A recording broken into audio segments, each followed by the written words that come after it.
After the first round of World Cup matches, a strange pattern appeared where no team with more than 65% possession had won a game.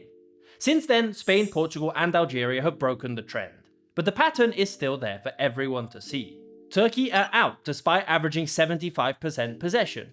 Curacao earned their first ever World Cup point against Ecuador, and England had 79% possession but only had one clear chance against Ghana. And there have already been countless games that have played out exactly like this. So what's happening? Because the low block has always been a fundamental part of football, but at this World Cup they seem to be more organised, more aggressive and more dangerous from counters than they have been in the past. And it's allowing some of the smallest footballing nations in the world to compete with the juggernauts of international football. So we're going to be looking at the patterns that make these low blocks so effective, but also what the best teams are doing to eventually break them down. Now, a lot of these patterns may seem pretty intuitive if you take them one by one, but a low block is only really effective if all of these things are done at the same time and executed perfectly. And the first thing we need to look at is the choice of formation. There are, realistically speaking, only two options in this scenario, either a back four or a back five, where the idea is to stay compact between the lines and usually have one player between the lines to shadow mark the striker. But the key point nearly all low blocks have in common is only keeping one striker. This is because the main objective is to not close down these players at the back as quickly as possible, but to ensure the centre is compact and it's not easy to play through the middle. This one striker will need to slowly shift from centre back to centre back and shadow mark the holding midfielder, ensuring play moves out wide, where naturally there will be more space to receive the ball, but if you're not quick enough, then you will instantly be outnumbered on the flank. This doesn't mean that these players out wide or down the middle aren't pressing, but their trigger is mostly on any pass that is played backwards towards the centre backs. This pass is followed and you apply pressure by dictating which flank the ball can be played on. This is an important detail to understand because these low blocks that we're seeing at the World Cup are not passive. And it's important that as the opponents start to move up the pitch, then all of these players out wide or in the middle are instantly closed down. Also, these low blocks are not instantly just sitting in front of their own goal. The midfield and the defensive line move as a unit, ensuring the space is tight, but also meaning the defensive line dictates where the press will start. Naturally, as the opponents gain ground, then this line will drop deeper and deeper. All of these principles of the early shape and the defensive line are clear in the England v Ghana game.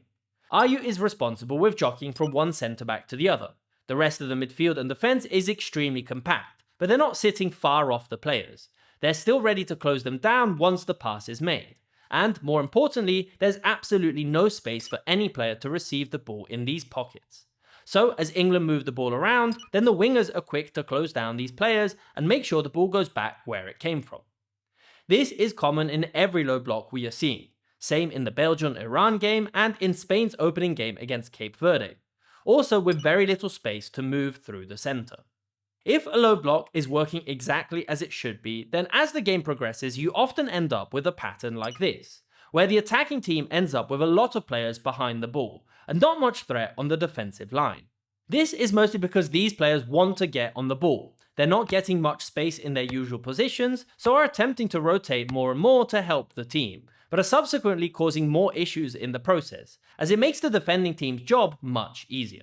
Once play has successfully been forced out wide, there's a second pattern that all low blocks have in common.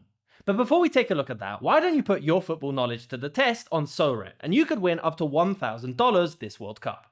With SoRare colours, every day gives you a new chance to win. Open a free pack, collect World Cup player cards, and build your lineup using some of the biggest stars in the tournament. The better your players perform in real matches, the more points you gain. So it's your football knowledge put to the test, with rewards based on what actually happens on the pitch. The main goal is to build a winning streak. Put together consecutive strong performances and climb through the levels for a chance to win up to $1,000 in cash. You can play completely for free with daily packs and earned essence, or you can speed things up with silver and gold packs. And it's not just cash on the line, and you can win some incredible rewards, including VIP football experiences, signed jerseys, mystery shirts, and extra prizes by teaming up with friends in squads. So if you're backing your nation this summer, make every game count. Click on my link in the description and make sure to use creator code META to claim your free gold pack with a guaranteed top player. Start your streak and see where your football knowledge can take you. Thank you to SoRare for sponsoring this video. Okay, so once play has been forced out wide, there's one key pattern that all low blocks have in common. The best way I feel to describe this is to say that the half space is your enemy. Once the ball reaches these positions out wide, whether you're in a 5-4-1 or 4-5-1, this player here is absolutely crucial to ensure there is no immediate danger. This is because he can double up if there's no other player, regardless of whether they cut inside or go down the line. But if there is an opponent, then he's ready to track this run, and ensure the team can't break into this area here.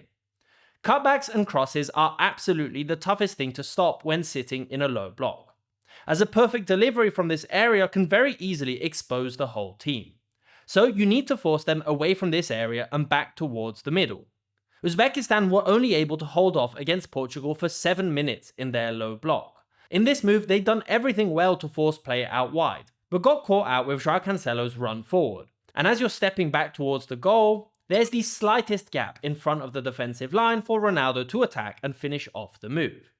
And once you go behind, then the low block is immediately no longer useful, which is why we're seeing a lot of results that are either 0-0 or 1-0 or 7-1 or 5-0. Because as soon as these defensive teams have to open up, then the bigger, better nations are capable of exploiting the gaps that are created between the lines or behind the defense. We can see this concept of defending the half space perfectly in the game between Iran and Belgium. Iran protected this space perfectly, and even when it looked like it might be a 1v1 situation, either the centre-back, the midfielder or the winger were ready to double or even triple up on any player in this position. One of the main reasons why England were toothless in attack was specifically down to Ghana's determination to stop any progression in this area. Any player in this zone was instantly doubled up, and it would force England to either circulate possession back to the other side or attempt a cross from a deep position. But this is exactly what a low block wants you to do. Crosses from a deep position are great when the defensive line is high and the ball is going over the defense as they run backwards. But against a set defense, the delivery would have to be 100% accurate to create any danger. In a situation like this, for example, it's straightforward for Ghana to intercept this cross, and it's very difficult for England to find the solution. Spain were able to score from a similar position to make it 3-0 against Saudi Arabia, but it took a lot of perfect steps in between, with the ball to the back post, a layoff, and a ball across the goal for Oyarzabal to finish off the move. So it's certainly not straightforward to create an opportunity from this position. This is actually a concept that was emphasized by Rooney on the BBC in their post-match analysis, stating how against the low block, it's much more beneficial to have a left-footed player on the left and a right-footed player on the right, rather than having inverted wingers, as cutting inside against a low block can actually be very detrimental to the team. There is very often no player to link up with. The defense is ready and in position to intercept the cross, and if you lose possession, then you're completely exposed on the counter. Here, for example, Eze cuts inside, and because they've attacked forward, there is no cover, allowing Ghana to counter, and ultimately should definitely have had a penalty from this move.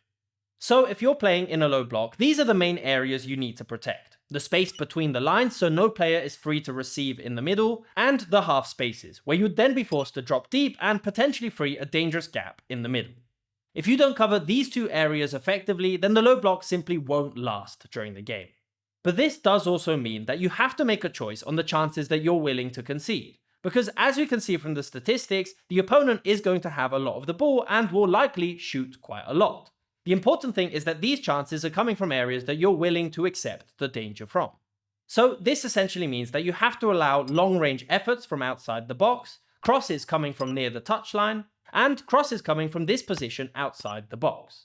If you're compact enough, quick enough to close these players down, and a lot of times lucky enough that the opponents aren't on their game, then it's going to be extremely difficult to break down this shape. And a lot of the times, the only solution for the opponent is the individual creativity of the player.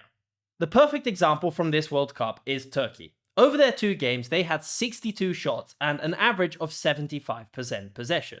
But if you actually look at these shots they were taking, the vast majority were either from long range, tight angles, or hopeful crosses. There were only a couple moves in both games where they were effectively able to get behind the low block and definitely should have done better. Okay, so what could a team actually do to break down a low block? Surely there's a specific pattern or a tactic that they can rely on to consistently create dangerous opportunities. Well, the reality is that it's not so straightforward, and a lot of the times it is actually out of the manager's hands. But there are a few things that could help improve their chances. Firstly, you want to keep as few players as possible circulating possession around the back, and you want to avoid a situation we saw earlier where a lot of players drop towards the ball. Ideally, if you're playing against a lone striker, the 2 centre-backs and 1 holding midfielder should be more than enough to overcome this press. This way you can have more players consistently stretched as wide as possible. Once you're set up, you need to move it quickly and consistently from flank to flank. The whole point of a low block is that it's very difficult to isolate players in 1v1 situations. So if you slowly move the ball from one side to the other, then you'll struggle to create a gap. However, if you're able to quickly get the ball out wide while your opponents are still tilted to one side, then this could drastically improve your chances. Mostly because it removes this crucial player in the half space that we looked at earlier, meaning now there might be a gap in the half space, or the player can dribble and cut inside. One alternative, and this does also depend on what the opponents do, but trying to lure them off their line could also be extremely beneficial. Where teams often struggle is that they're constantly pressed up against the defense, meaning the opponents don't really need to make a choice.